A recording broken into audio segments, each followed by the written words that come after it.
পৃথিবীর বিভিন্ন প্রান্তে যে যেখান থেকে চ্যানেল আই দেখছেন, আপনাদের সকলকে সাদর আমন্ত্রণ তৃতীয় মাত্রা দেখবার জন্য।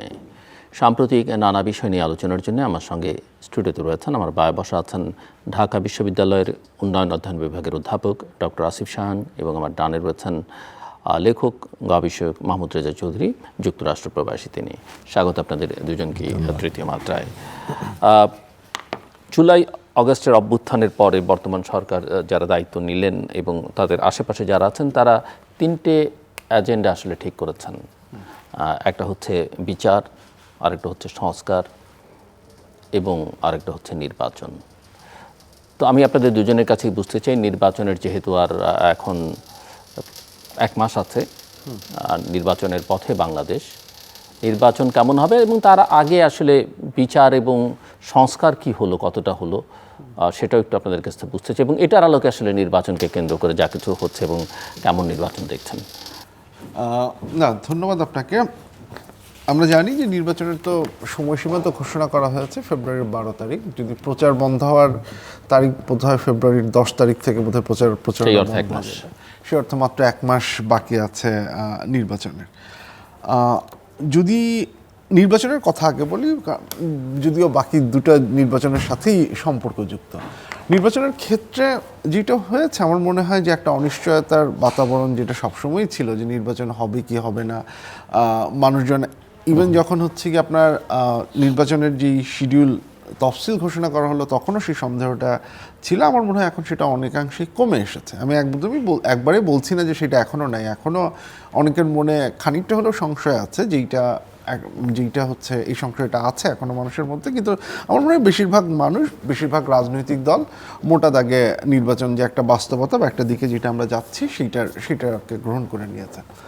বাট সেই জায়গা থেকেই আসলে পরবর্তী প্রশ্নগুলো চলে আসে, যে আপনি নির্বাচন দিচ্ছেন, খুব ভালো কথা, কিন্তু এই নির্বাচনের পরিপ্রেক্ষিতে যে সহিংসতা ঘটতে পারে, যেই ঘটনাগুলো পরবর্তীতে ঘটতে পারে, এবং আপনার এই নির্বাচনকে গ্রহণযোগ্য করবার জন্য একটা বেশ বড়সড় মাত্রার ভোটারের অংশগ্রহণ আপনার লাগবে। আপনি যদি দেখেন যে বাংলাদেশের হিস্ট্রি যদি আমরা দেখি, 91 সালে খুব সম্ভবত ভোটারের অংশগ্রহণ ছিল 55-56% মতো। 96 সালে সেইটা অনেক বেড়েছে, 2001 সালে সেটা 74-75% মতো হয়েছে, 2008 সালে 80 বা 86% মতো বোধহয় ছিল। সো এই নির্বাচনে এসে আপনাকে অ্যাটলিস্ট তো হচ্ছে গিয়ে 60-70% জনগণের অংশগ্রহণ তো এই নির্বাচনে থাকতে হবে। না হলে এই নির্বাচনের গ্রহণযোগ্যতা নিয়ে, যেহেতু আপনি যদি আমরা সর্বশেষ যেই নির্বাচনের আমরা কথা বলছি 2008, সেখানে যদি 86 থাকে, এটা যদি 50% বা তারও নিচে নেমে যায়, তাহলে তো এই নির্বাচন নিয়ে একটা সে প্রশ্ন চলে আসবে। এখন সেটার জন্য আপনার যে রাজনৈতিক দলগুলোর এক ধরনের কনফিডেন্স লাগবে, 2 ভোটারদের মধ্যে নিরাপত্তা নিশ্চিত করার ব্যাপারটা লাগবে। এবং আমরা যখন এই নিরাপত্তা নিশ্চিত করার কথা বলছি, তখন কিন্তু একই সাথে এইটাও খুব গুরুত্বপূর্ণ ব্যাপার, আওয়ামী লীগের যারা ভোটার ছিলেন, আওয়ামী লীগকে তো আপনি নির্বাচনে অংশগ্রহণ করতে দিচ্ছেন না, কিন্তু আওয়ামী লীগের ভোটারদের তো আপনি বাদ রাখতে পারবেন না। সো এই আওয়ামী লীগের ভোটাররা নির্বাচনের দিন নির্বাচনের কেন্দ্রে আসছে কতখানি হচ্ছে স্বাচ্ছন্দ্য বোধ করবেন, তারা আদৌ আসতে চাবেন কিনা সেটা একটা প্রশ্ন। এবং দ্বিতীয় প্রশ্ন হচ্ছে, যদি তারা আসতে চান, তাহলে আসলে তাদের ভোটের ফলাফলের জন্য বা তাদের ভোট দেওয়ার জন্য তাদেরকে আবার কোনো ধরনের শঙ্কার মধ্যে পড়তে হয় কিনা, তাদের নিরাপত্তাটা আপনি নিশ্চিত করতে পারবেন কিনা, সেটা একটা প্রশ্ন। আমরা একই সাথে জানি এখানে ভিন্ন ধর্মাবলম্বী অনেকজন, আমি সেই প্রশ্নটা রাখতে চাইছিলাম, যে সাধারণভাবে একটা পারসেপশন আছে যে মাইনরিটি ভোটাররা তারা যতই ঝামেলায় আওয়ামী লীগের সঙ্গে পড়ুক না কেন, তুলনামূলক বিচারে তারা আওয়ামী লীগের সঙ্গে কমফোর্টেবল। সো তাদের কি হবে, তারা ভোট দিতে আসবে কিনা, এবং তাদের আসলে কি ঝুঁকি, না আসলে কি ঝুঁকি, ঝুঁকি কিন্তু তাদের আশা আছে, না আশা আছে।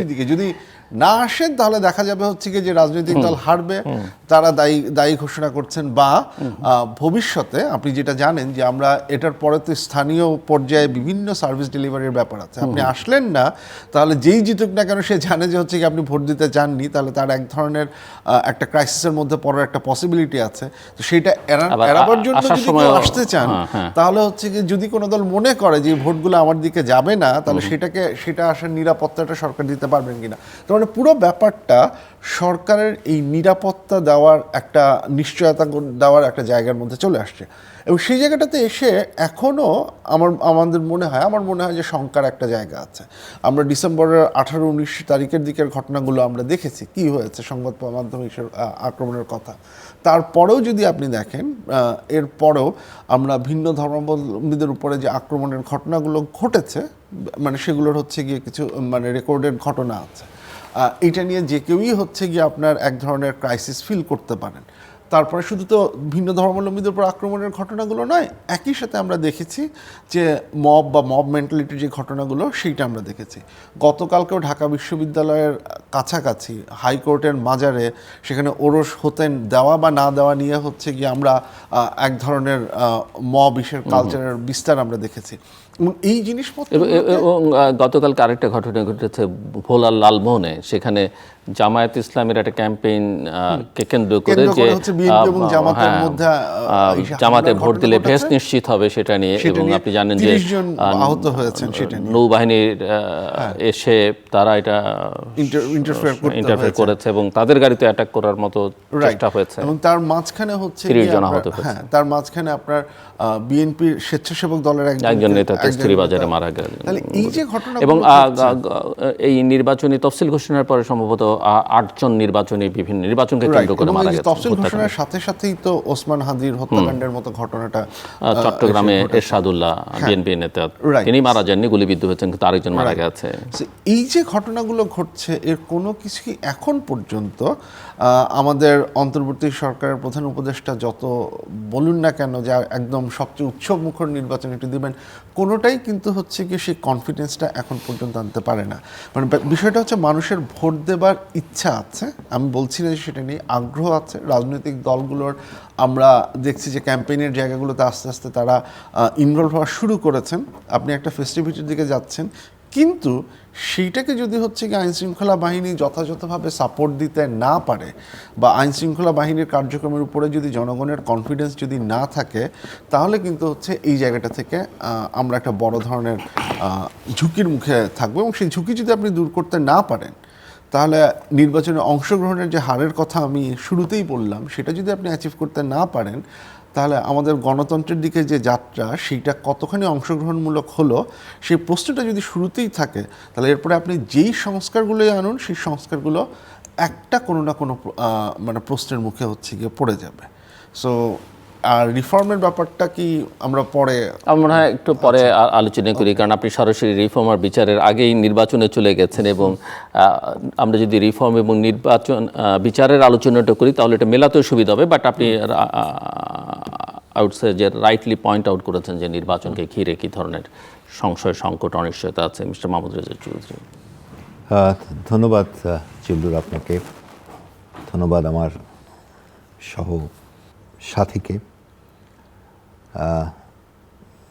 আজকের আলোচনার বিষয়বস্তুটা, যেহেতু আমি সমাজ বিজ্ঞানের ছাত্র, আমি ঠিক পলিটিক্যাল অ্যাঙ্গেল থেকে যতটা বলবো, সেই পলিটিক্সটা আমি সোশ্যোলজিক্যাল পার্সপেক্টিভ থেকে বেশি দেখতে চাই। এটা যেহেতু আমার এটা ডিসিপ্লিন। বিচার,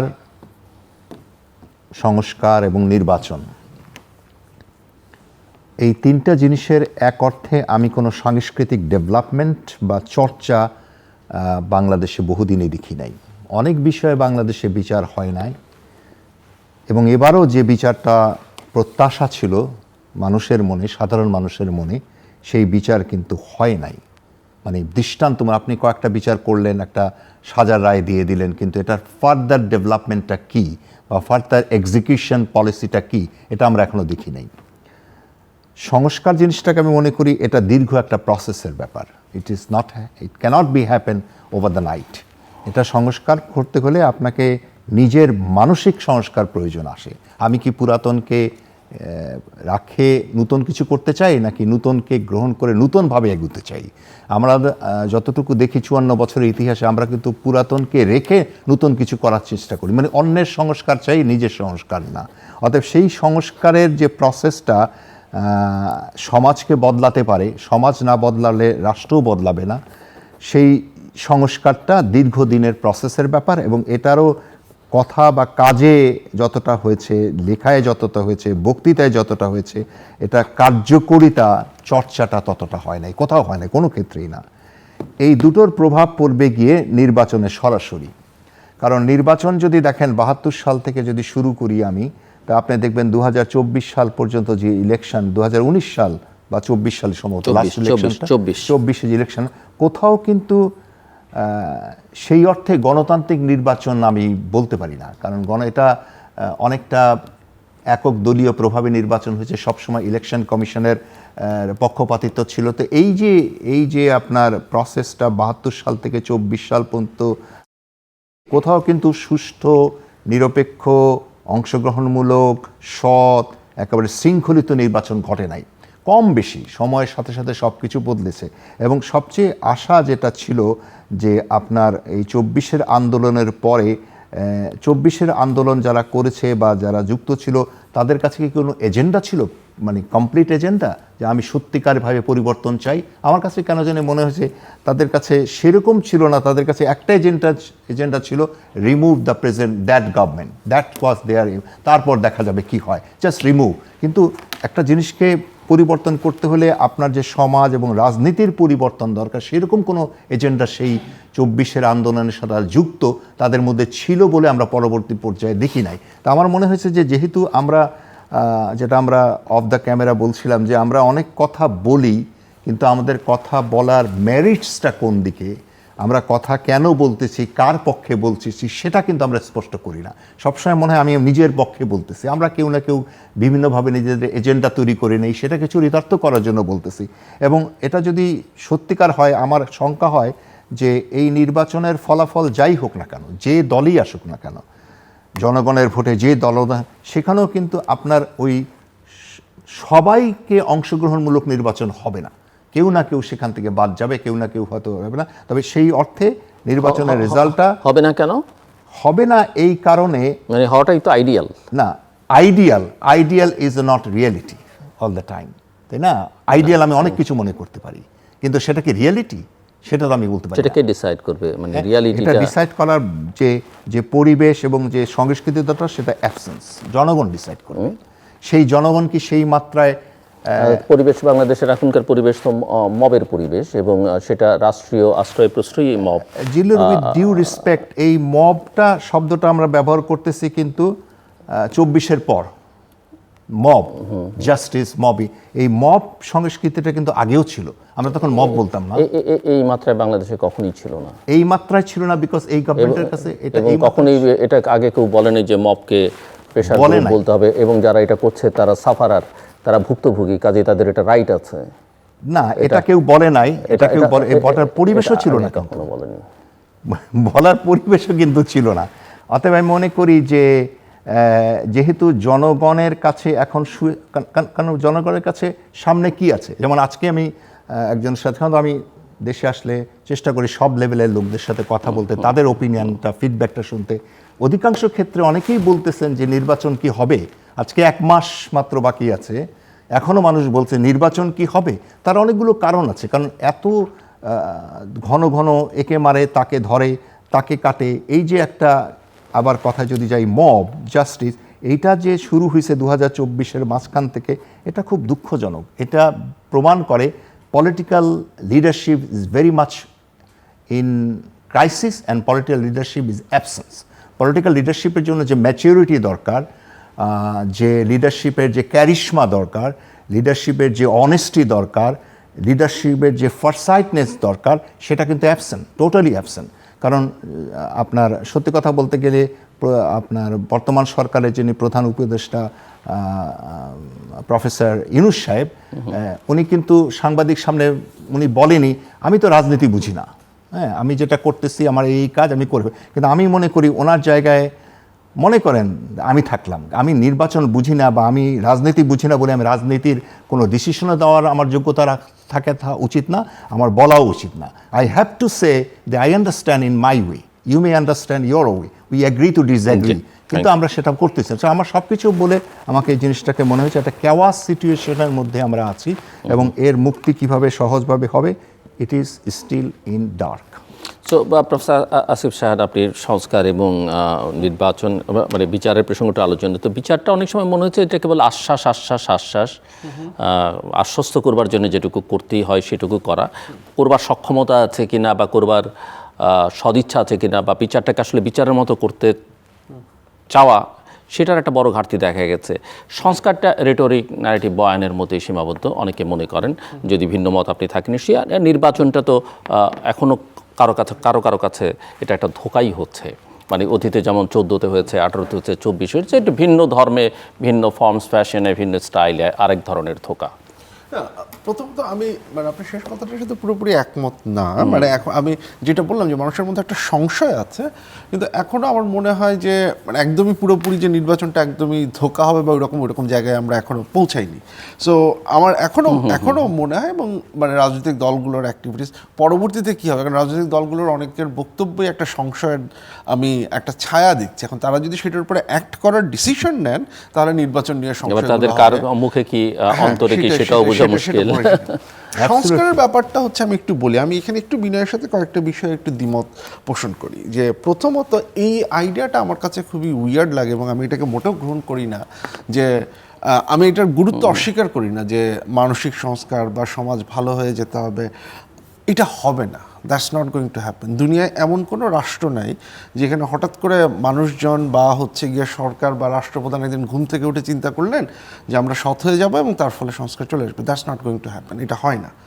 যেটা হয় পলিটিক্যাল সায়েন্সে আমরা যেটাকে, রাষ্ট্রবিজ্ঞানে আমরা যেটাকে বলি, যে আপনি ধরে নেন যে এসেনশিয়ালি আপনার হাতে দুইটা অপশন আছে। আপনি ধরে নেন যে মানুষ ভালো হয়ে যাবে, সেটার ভিত্তিতে যদি আপনি কাজ করেন সেটা একরকম। আরেকটা জিনিস হচ্ছে আপনাকে রাষ্ট্র ব্যবস্থায় এমন একটা সিস্টেম তৈরি করতে হবে যে আপনি খারাপ লোকগুলোকেই আপনি নির্বাচিত করবেন, কিন্তু খারাপ লোকগুলো আপনি রুলস অফ দ্য গেমটা এমনভাবে সাজাবেন। এটা হচ্ছে গিয়ে, এটা খুব সম্ভবত হচ্ছে, ভুলে গেলাম আমি পোলানির কথা না কার জানি, যে আপনি পপারের পয়েন্টটা হচ্ছে এইটা, যে আপনি গভর্নমেন্ট সিস্টেমটাকে এমনভাবে অর্গানাইজ করবেন যাতে আপনি যে খারাপ লোক, সে যদি যে খারাপ কাজ করতে চায় তাহলে যেন সিস্টেমেটিক একটা বাধার সম্মুখীন হয়।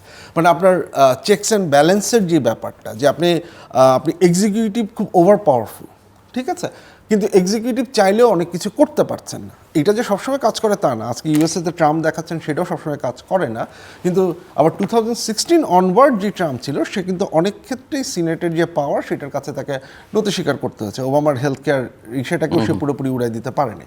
সো আপনার এই ইনস্টিটিউশনাল যেই ব্যারিয়ারটা আপনি তৈরি করেন, সেটা একটা সার্টেন অ্যামাউন্ট পর্যন্ত কাজ করে সেইটা, এবং এটা যে অপরচুনিটিটা তৈরি করে, সেই অপরচুনিটিটাকে ব্যবহার করে দেন আপনি অন্য চেঞ্জগুলো করতে পারেন। মানে আপনি যখন রুলস অফ দ্য গেম তৈরি করেন, again rules of the game যখন আপনি চেঞ্জ করছেন, তার মানে যে পলিটিক্যাল পার্টিগুলো সব ভদ্র হয়ে যাবে তা কিন্তু না। তারা স্টিল চেষ্টা করবে হচ্ছে গিয়ে এইটার ফাঁক দিয়ে আমি কি কাজ করতে পারি।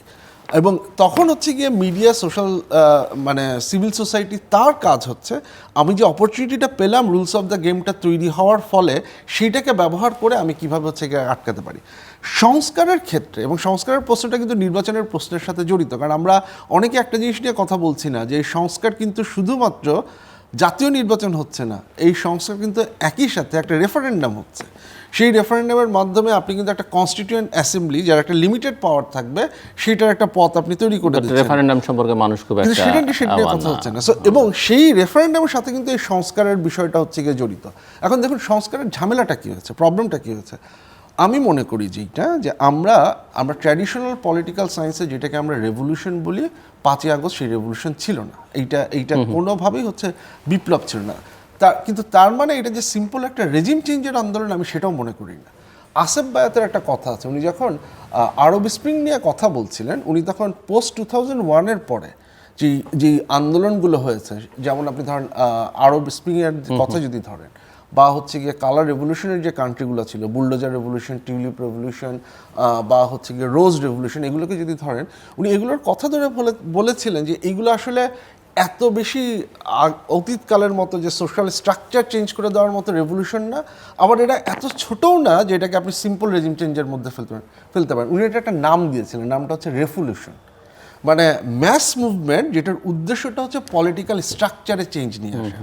আমার কাছে মনে হয় যে আমাদের আগস্ট 5-এর যেটা সেইটা ওই ডেফিনেশনাল পার্সপেক্টিভ থেকে এটা ছিল একটা রেভলিউশন। কারণ আগস্ট 3-এ আপনি যদি মনে থাকে যে নাহিদের যে বক্তব্যটা যে আমরা শুধুমাত্র শেখ হাসিনার পতন চাই না, আমরা এমন একটা সিস্টেম তৈরি করতে চাই যেখানে যাতে স্বৈরতন্ত্র বা ফেরত ফ্যাসিবাদ না আসে। আমাদের যখন কনস্টিটিউশনাল রিফর্ম কমিশনটা তৈরি হলো, সে কিন্তু সেই একই অ্যাসপিরেশনের কথাই বললো, যে বিভিন্ন কমিশনগুলো সে একই অ্যাসপিরেশন দিয়ে তৈরি করলো। সো আমার কাছে সেটা ইম্পর্টেন্ট। প্রবলেম যেটা হয়েছে এই পুরো আলোচনাটা শেষ পর্যন্ত যে এইটা পলিটিক্যাল পার্টি কর্তৃক কন্ট্রোলড একটা আলোচনায় থেকে গেছে। এটা বিএনপি, এনসিপি, জামাত, সিপিবি, কিছু ক্ষেত্রে গণসংহতি, রাষ্ট্র সংস্কার আন্দোলন, এইখানে সাধারণ মানুষের অংশগ্রহণের স্কোপটা একদম মানে ছিলই না, যার ফলটা ফলছে এখন। এখন যেটা হচ্ছে, আপনি মানুষজনকে বলছেন রেফারেন্ডামে ভোট দিতে, মানুষজন জিজ্ঞেস করছে আচ্ছা মানে আমি যে ইয়েস ভোট দিচ্ছি এটার মানেটা কি, আমি যে না ভোট দিচ্ছি এটার মানেটা কি। আবার 4টা পয়েন্ট আপনি দিয়ে যে 4টা পয়েন্ট দিয়ে যে 47টা বিষয়কে এখানে নিয়ে আসছেন, এটার মানেটা কি?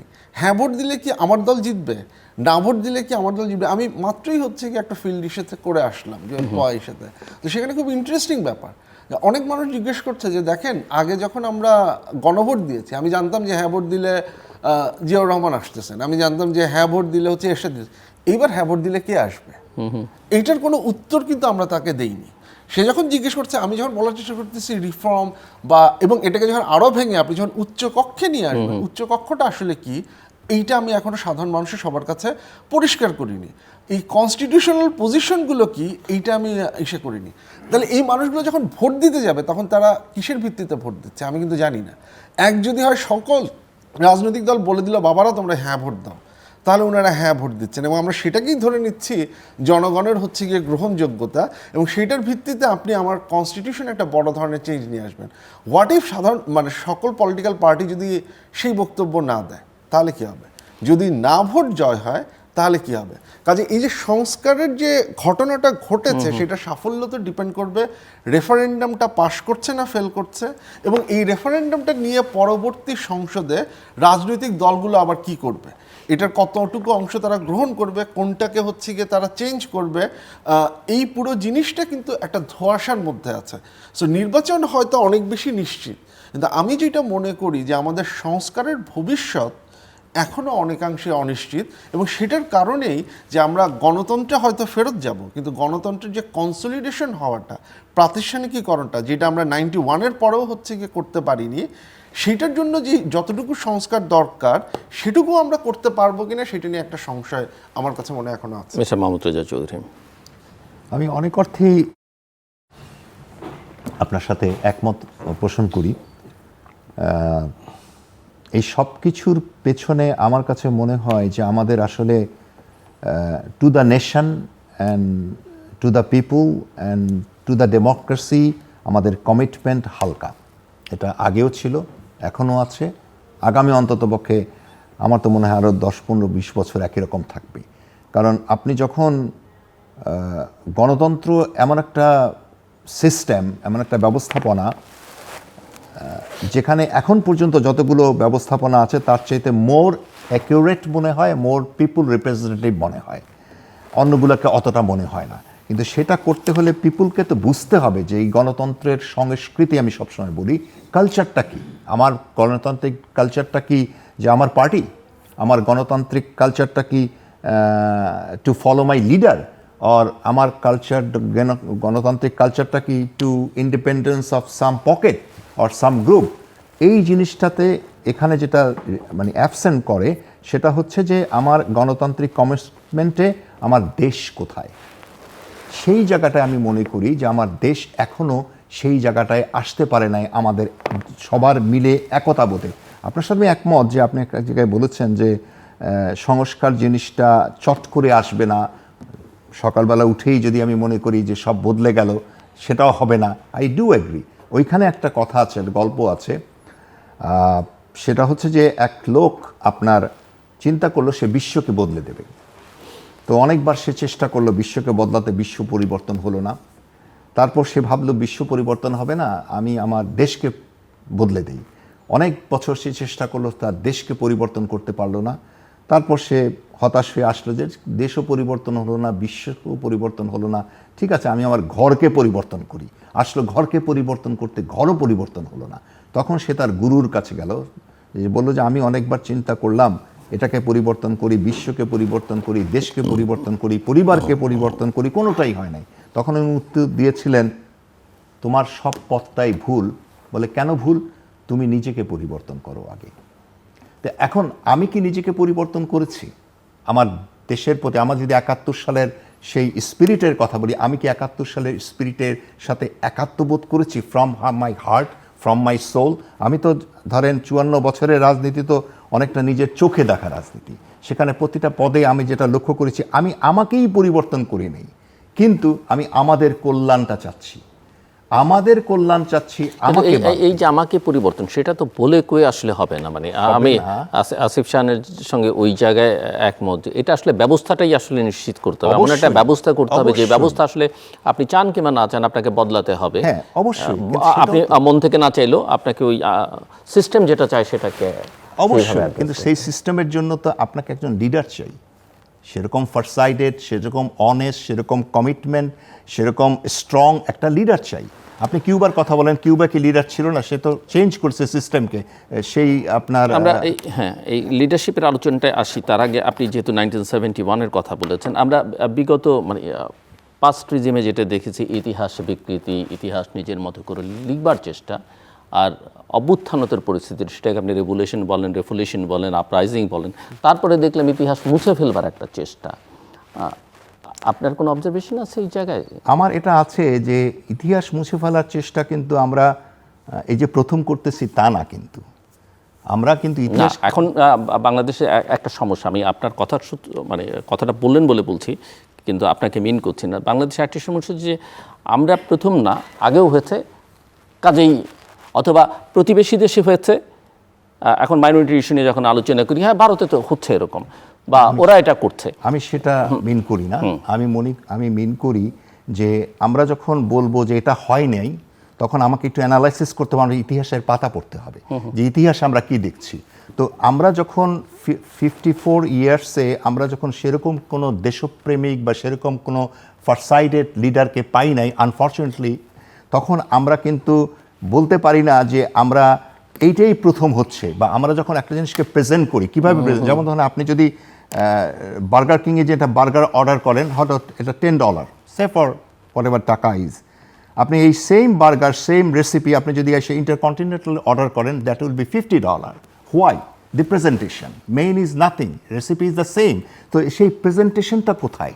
আমার একটা লিডার যখন কথা বলে, তার কথার মধ্যে যদি আমি বুঝতে পারি, দেখতে পারি যে সে আসলে তার নিজের দলকেও না, বরং তার নিজের পার্সোনাল এজেন্টটাকে, তার দলীয় এজেন্ট তৈরি করতেছে, আই ক্যানট রেসপেক্ট হিম আর salute him as like my leader. আমি যদি আপনার দেখেন, আপনাদের নিশ্চয়ই দক্ষিণ আফ্রিকা যখন নেলসন ম্যান্ডেলা প্রায় 18 বছর বা 19 বছর, আরও মনে হয় বেশি, 38 বছর মনে হয়, আপনার জেল খেটে যখন উনি বের হয়ে আসলেন, তখন উনি কার সাথে প্রথম মানে কোয়ালিশন করলেন? তার যে চিরশত্রু, যে তাকে এত বছর জেলে রাখছে, তার সাথে করেছে। এই প্রসঙ্গে যখন আপনি বলছেন, তখন আমি একটু উদ্ধৃত করতে চাই যে কালকেই বিএনপির অ্যাক্টিং চেয়ারম্যানের সঙ্গে সাংবাদিকদের সঙ্গে, সংবাদ মাধ্যমের সম্পাদক, প্রধান বা গুরুত্বপূর্ণ বিশিষ্ট সাংবাদিকদের সঙ্গে মত বিনিময়, শুভেচ্ছা বিনিময় করেছেন। সেখানে তিনি বলছেন যে বিএনপি প্রতিহিংসার রাজনীতি না করে দেশকে সঠিক পথে আনতে চায়, এবং এই প্রতিহিংসার রাজনীতি বিএনপি করবে না, কথা প্রয়াত নেত্রী বেগম খালেদা জিয়া বলেছেন। তো সেখান থেকে আপনি কিছুটা আশাবাদী হতে পারেন কি না? আমি দুঃখজনকভাবে বলতে হয়, আমি আশাবাদী হতে পারি না, নট অ্যাট দ্য মোমেন্ট। উনি একটা কথা ফট করে এসে বলে দিলেন, 17 বছর দেশের বাইরে থেকে উনি এসে রাজনীতি করেছেন দূর থেকে, তারপর উনি ধরেন, সেটা তো ধরেন বাধ্য হয়ে বাইরে ছিলেন, নির্বাচন সেটাই হোক, বাইরে ছিলেন তো, তা আপনি সেখান থেকে এসে মাত্র 1 মাসও হয়তো হয় নাই, এখন যদি বলে আমি প্রতিহিংসার রাজনীতি করি না, না, আপনি যে আকাঙ্ক্ষার কথা সাউথ আফ্রিকার প্রেক্ষাপটে বলছিলেন, তো তার যে অভিজ্ঞতা, সেটা যদি হয়, কেউ যদি করতে চায়, সেটা পারবে কিনা? না, পারবে কিনা তো বড় কথা না, বড় কথা হলে করবেন কিনা বা করতে চান কিনা। বলছেন করতে চান, যেমন ধরেন আমাদের আইন উপদেষ্টা এবং প্রধান বিচারপতি তারা সাউথ আফ্রিকায় গিয়েছিলেন ভিজিট করতে, যে ট্রুথ অ্যান্ড রিকনসিলিয়েশন কী প্রক্রিয়া সেখানে হচ্ছে, বাংলাদেশ এটা করবেন, ঘুরে ওনারা এসেছেন, কিন্তু আমরা তারপর আর কোনো ওনাদের কথাও শুনিনি, কাজও দেখিনি। আমার সেই অর্থে মনে হচ্ছে যে প্রতিহিংসার রাজনীতি করবেন না, এটা উনি আসলে করতে পারবেন কিনা বা করবেন কিনা এটা বলার এখনো সঠিক সময় আসে নাই, এবং we have to wait for certain time, specially for the election result what happen. তারপর যদি মনে করেন যে বিএনপি উইন করে, তারা যদি পাওয়ারে আসে, তারপর প্রধানমন্ত্রী যদি হন আপনার তারেক রহমান, দেন তার স্টেপগুলো দেখা যাবে উনি কি প্রতিহিংসার রাজনীতি করতে চাচ্ছেন না প্রতিহিংসার রাজনীতি বন্ধ করতে চাচ্ছেন। এই প্রতিহিংসার রাজনীতি কিন্তু তাজাবাদি বন্ধ করাও কিন্তু একটা অধ্যায় পড়ে, আপনার মব জাস্টিসকে ট্রু জাস্টিসে রূপান্তর করাও একটা অধ্যায় পড়ে, কারণ এগুলো সব কিছুই প্রতিহিংসা থেকে আসা। আপনি এক সময় এ দল চাঁদাবাজি করতো, ফুটপাত দখল করতো, এখন যদি বি দল এসে সেই ফুটপাত দখল করে, সেটা কিন্তু আপনার ওই একই রকম হয়ে যায়, প্রতিশোধের রাজনীতি, কাইন্ড অফ প্রতিশোধ। প্রতিশোধের বিভিন্ন সেক্টর আছে, তো তা আমি সেই মতে মানে প্রশ্নের উত্তরে বলতে পারি যে যেটা বলেছেন তারেক জিয়া সাহেব, সেটা উনি কতটা মিন করেছেন তার চেয়ে তো প্রমাণ হলো এই সম্পর্কে মন্তব্য করতে গেলে we have to wait for a certain time. Professor Asif Sahan, ইতিহাসের প্রশ্ন, বিকৃতির প্রশ্ন, নিজের মতো করে লিখবার প্রশ্ন, এবং একই সঙ্গে লিডারশিপ, যেটা চৌধুরী উল্লেখ করলেন। দেখুন, ইতিহাসের প্রশ্নের এটার ক্ষেত্রে মানে এটার উত্তর দেওয়ার ক্ষেত্রে এই আগেও হয়েছে, এইটা যখন নিয়ে আসা হয় তাহলে আমি একটা জিনিস চিন্তা করি যে আপনি এই বর্তমান যেটাকে আমরা রাপচার বলছি, এটাকে আপনি এসে কীভাবে দেখছেন? এটা কি সিম্পল একটা কন্টিনিউশন যে আগের একটা সরকারের বদলে আমরা নতুন সরকারে চলে আসছি?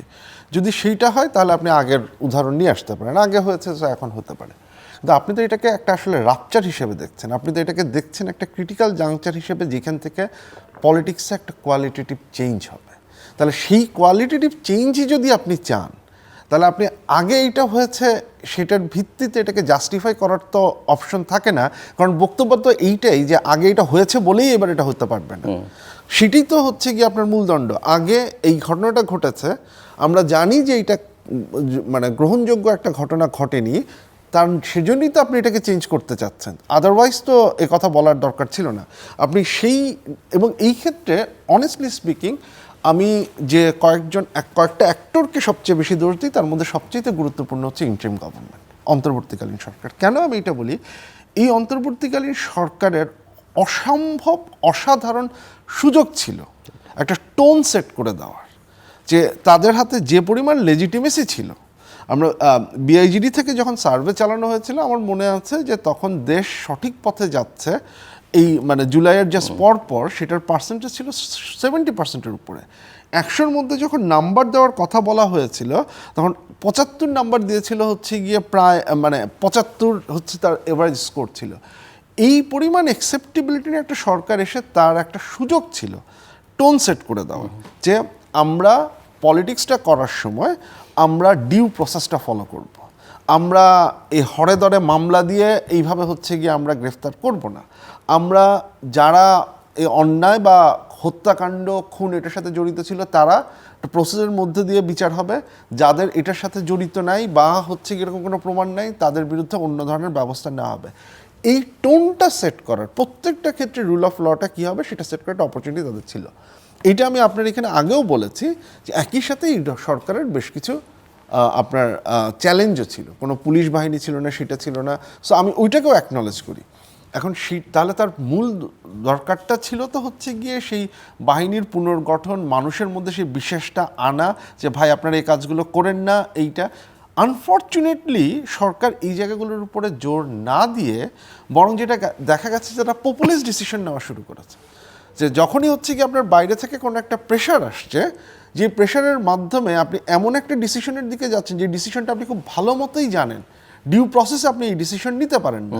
এটা সূচনা কিন্তু ওই যে ইন্টারমিডিয়েট পরীক্ষা হচ্ছে কি অটো পাসের যে ব্যাপারটা, কোনো ডিউ প্রসেসে কোনো কান্ট্রি সেটা নিতে পারে না, কিন্তু আপনি যে মোমেন্টে ওইটাকে অ্যাকসেপ্ট করলেন, you gave a signal to the country যে ওকে ফাইন, আমাদের উপরে প্রেশার ক্রিয়েট করলে আমরা অনেক কিছু হচ্ছে গিয়ে শুনতে পারি, এবং সেই প্রেশার আপনার উপরে বাড়তেই থাকলো।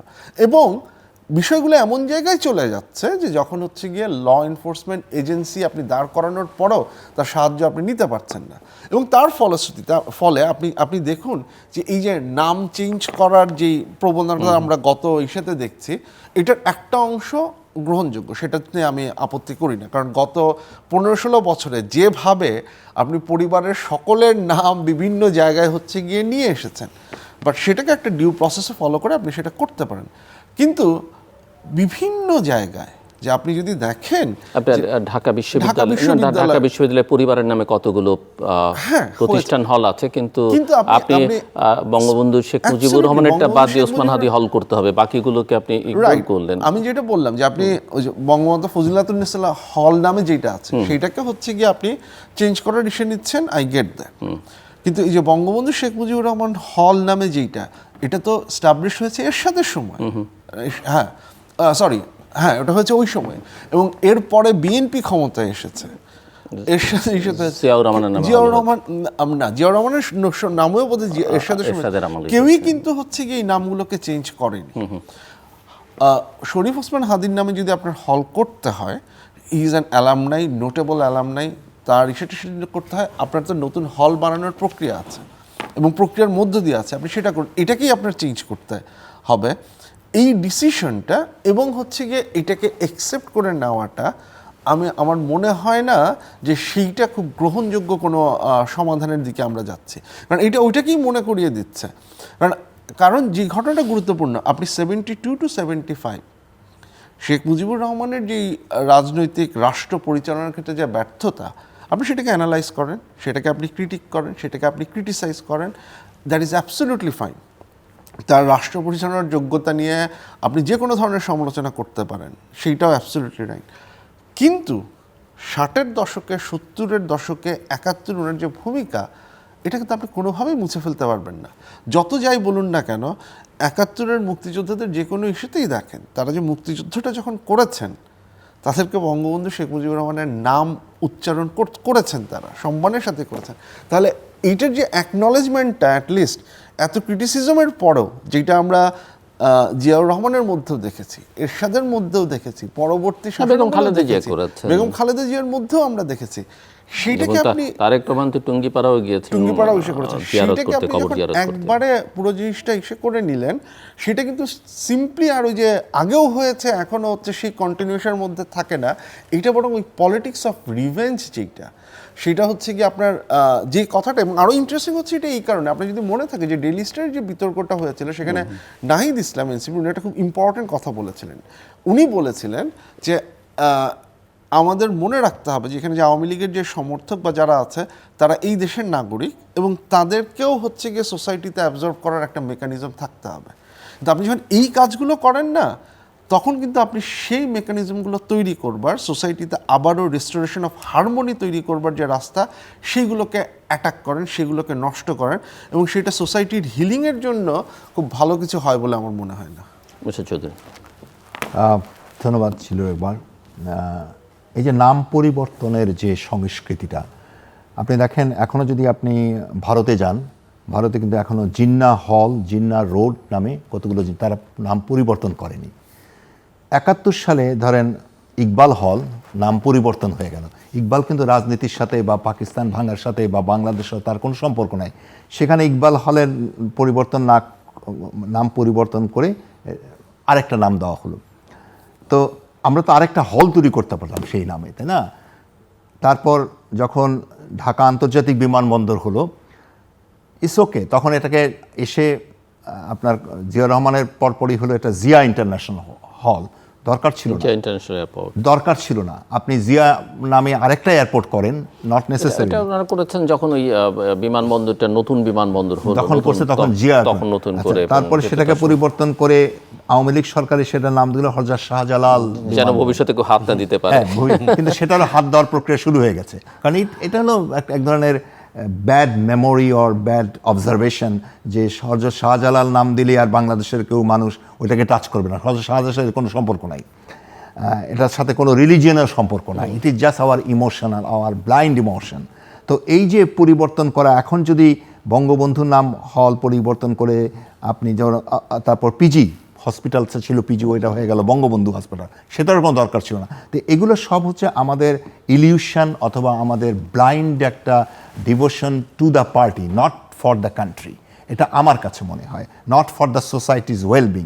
আমি এখনও যদি আগামীতে যদি কোনো নাম পরিবর্তন হয়, that is also need to be criticise, strictly criticise. কেন নাম পরিবর্তন করতে হবে আমাকে? কেন ফজিলুদ্দিনের নাম পরিবর্তন করতে হবে আমাকে? কেন মুজিব বঙ্গবন্ধুর কোনো কিছুর নাম পরিবর্তন? আমরা নতুন কিছু করি, তারা হ্যাঁ কেন হচ্ছে? এখানেও প্রতিহিংসা রাজনীতি। তারা বলছে যে সব কিছু আওয়ামী লীগ দখল করে নিচ্ছে, অতএব এখানে আমরা যারা আসবো তারা দখল করে নিবে। তো আমি সেই অর্থে নাম পরিবর্তনের কৃষ্টিটাকে বা নামপন্থের পলিটিক্সটাকে মানে একটা নেগেটিভ পলিটিক্স মনে করি, এবং এটা ন্যারোনেস মনে করি এটাকে। তো সেখান থেকে আমি মনে করি যে নাম পরিবর্তন হওয়া দরকার নাই। নতুন নাম যদি করতে হয়, নতুন কোনো সৃষ্টি হতে হোক, শহীদ হাদির নামে নতুন করে কিছু হোক, নতুন করে একটা লাইব্রেরি হোক, নতুন করে একটা হল হোক, নতুন করে একটা সড়ক হোক। হয়েছে না স্বাধীনতার পর আমাদের অনেক সড়ক, ক্যান্টনমেন্টের অনেক সড়কের কিন্তু নাম ওগুলো আসলে ক্যান্টনমেন্ট সড়ক হয়েছিল, কারো নামে ছিল না, হয়েছে তারপর, কারণ কোনো নাম ছিল না, আপনি নতুন নামকরণ করবেন। কিন্তু নাম একটা ছিল, সেটাকে বাদ দেওয়ার তো কোনো মানেই হয় না।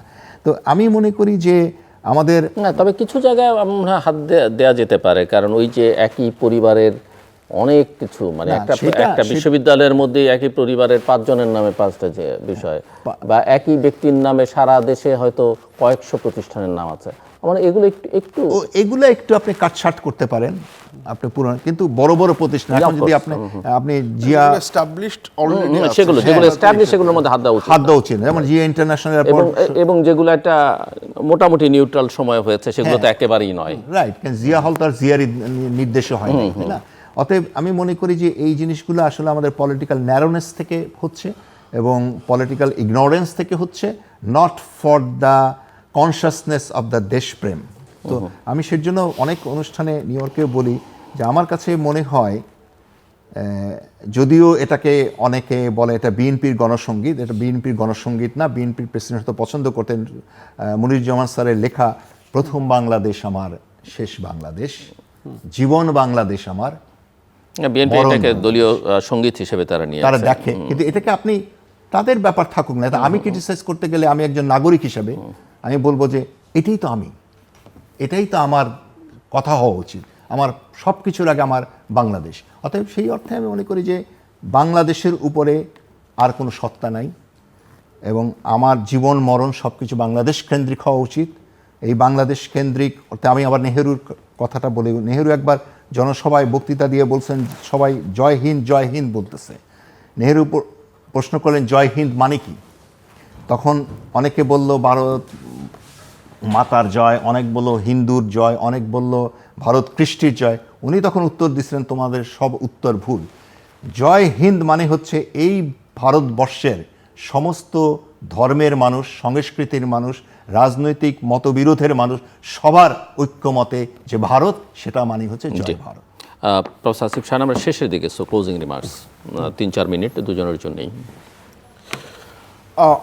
ক্লোজিং রিমার্কসে আমি জাস্ট, যেহেতু সবচেয়ে গুরুত্বপূর্ণ আমার কাছে এই মুহূর্তে মনে হয় সংস্কার ব্যাপারটা, সেটা নিয়ে একটু বলি। যে এই রেফারেন্ডামের যে ব্যাপারটা, আমার কাছে আমার ব্যক্তিগত ধারণা যে যেভাবে সরকারের যারা রেফারেন্ডাম ম্যানেজ করছেন, যেভাবে তারা আগাচ্ছেন, সেইটাকে তাদের একটু রিভিজিট করা দরকার। এই অর্থে বলছি যে আপনি যদি দেখেন যে এখন পর্যন্ত আমরা যেটা দেখেছি, একটা বিশাল মানে একটা লিস্টের মতো করা হয়েছে, 8টা জিনিস দরকার, এবং ধরে নেওয়া হচ্ছে যে মানুষ 8টা জিনিস বোঝে এবং তাদের কাছে শুধুমাত্র এই আইডিয়াগুলো পরিচয় করিয়ে দিলে তারা হ্যাঁ ভোট পাবে। আমার মনে হয় তাদের একটু রিভিজিট করা দরকার যে মানুষ এই 8টা জিনিস আসলে কতখানি বোঝে।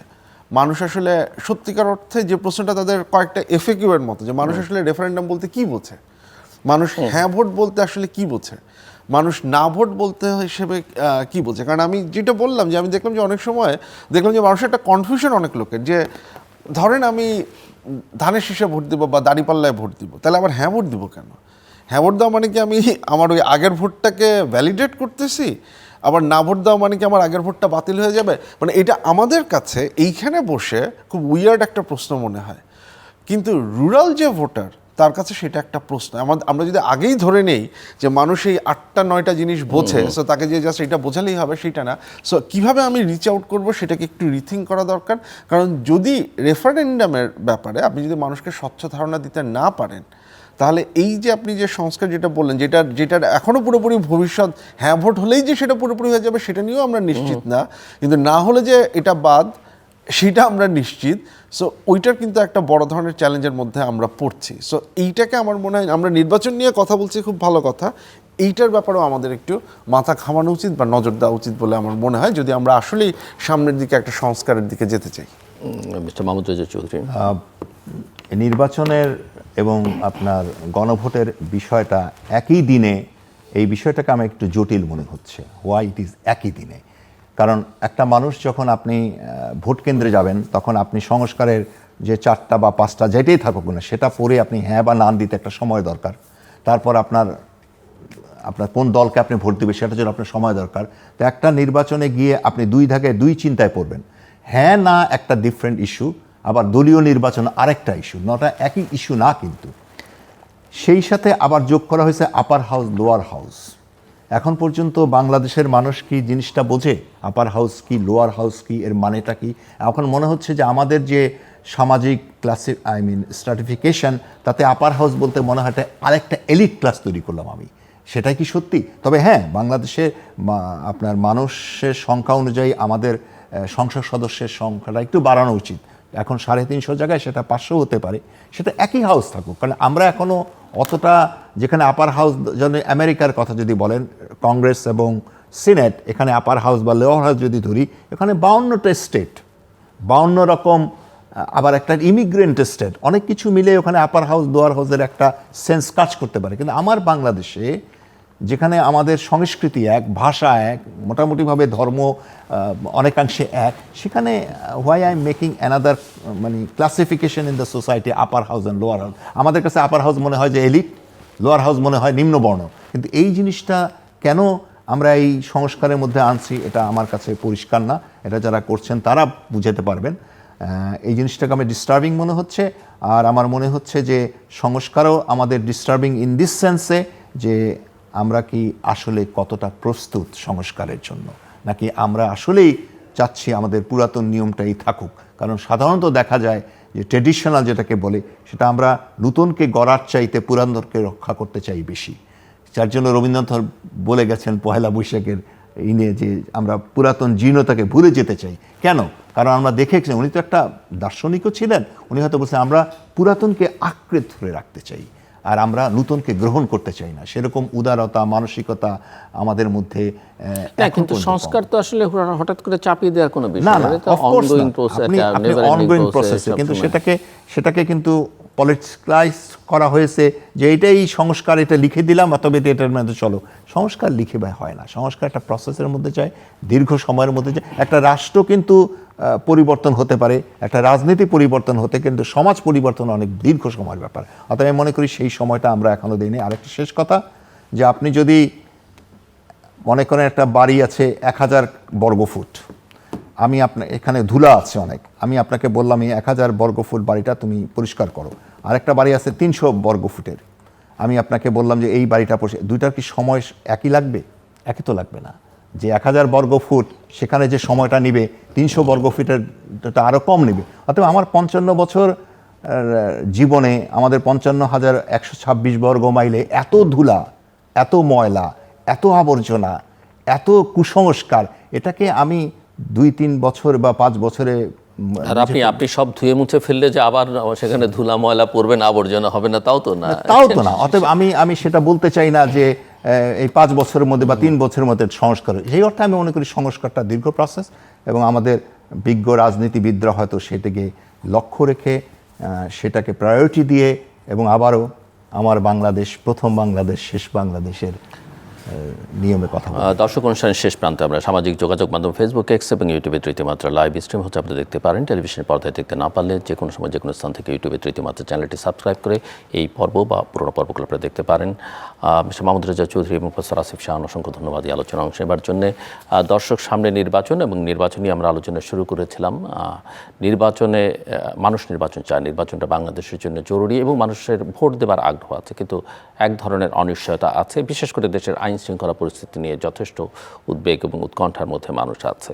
আমার অতিথিরা ইতিহাসের বিকৃতি নিয়ে কথা বলেছিলেন। এটা একটা ধারাবাহিক চর্চা আমাদের রাজনৈতিক নেতৃত্বের, এবং এখানেই ওই লিডারশিপ, ট্রুথ অ্যান্ড রিকনসিলিয়েশন, এইসব প্রসঙ্গগুলোর আলোচনার মধ্যে যে এর উপরেই আসলে নির্ভর করবে যে ইতিহাসকে আমরা কিভাবে দেখতে চাই, এবং ইতিহাসকে আমরা তৈরি করব না, মানুষ ইতিহাস তৈরি করবে এবং সেভাবেই সেটা লেখা হবে। সংস্কার পরিবর্তন, মনস্তত্ত্ব, মনোজগতের পরিবর্তনের কথা আলোচনার মধ্যে এসছে, কিন্তু একটা রাষ্ট্রের মধ্যে তার নাগরিকদের ভূমিকাই গুরুত্বপূর্ণ, এবং এই নাগরিকদের প্রত্যেক ইন্ডিভিজুয়ালের মনস্তত্ত্বে পরিবর্তন আনা এটা রাষ্ট্রের পক্ষে সম্ভব নয়।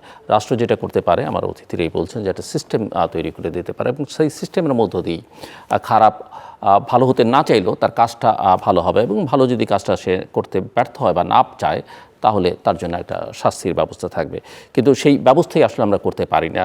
বারবার সংস্কারের আলোচনা আসে এবং সংস্কার নিয়ে এত কথা বলা হয় যাতে করে সংস্কারের প্রতি 2007-08 একবার হয়েছে, আরও একবার সেটাই হলো যে এর প্রতি মানুষের আসলে একটা বিরক্তি বা ঘৃণাও তৈরি হয়েছে।